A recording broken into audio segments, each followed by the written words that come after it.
આપણે એઆઈ ના જમાનામાં જીવીએ છીએ અને ડીપ ફેક થી કઈ પણ વસ્તુ પોસિબલ છે.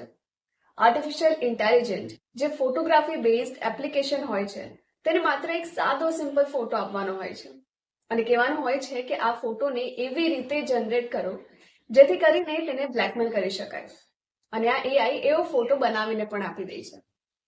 નહીં મતલબ કાલે ઉઠીને જો તમારા બાળકો તમને કહે કે મમ્મી પપ્પા ફોટો મારે જેવો દેખાય છે પણ મારો છે નહીં, આ હું નથી, તો તેને મારવા પીટવાનો નથી.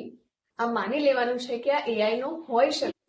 અને એઆઈ ટેકનોલોજી તો એટલી આગળ વધી ગઈ છે કે માત્ર સાદે સિમ્પલ ફોટોથી વિડીયો પણ જનરેટ થઈ જાય છે. એક ફોટો આપીને કહેવાનું હોય છે, પ્રોમ્પ્ટ લખવાનું હોય છે કે આ વિડીયોમાં આ રીતે થશે, આ જગ્યા પર આ રીતે થશે અને વિડીયો બનાવીને પણ આપી દે છે. મારો તમારો કોઈનો પણ વિડીયો બની જાય છે માત્ર એક ફોટોથી. અશ્લીલ વિડીયો હોય કે પછી કોઈને બ્લેકમેલ કરવા માટે આ રીતના વિડીયો બનાવવામાં આવે છે. અને જો આ એઆઈ નો આર્ટિફિશિયલ ઇન્ટેલિજન્સનો ઉપયોગ ખરાબ રીતે કરવામાં આવે તો ડીપ ફેક સૌથી ડેન્જરસ વસ્તુ છે.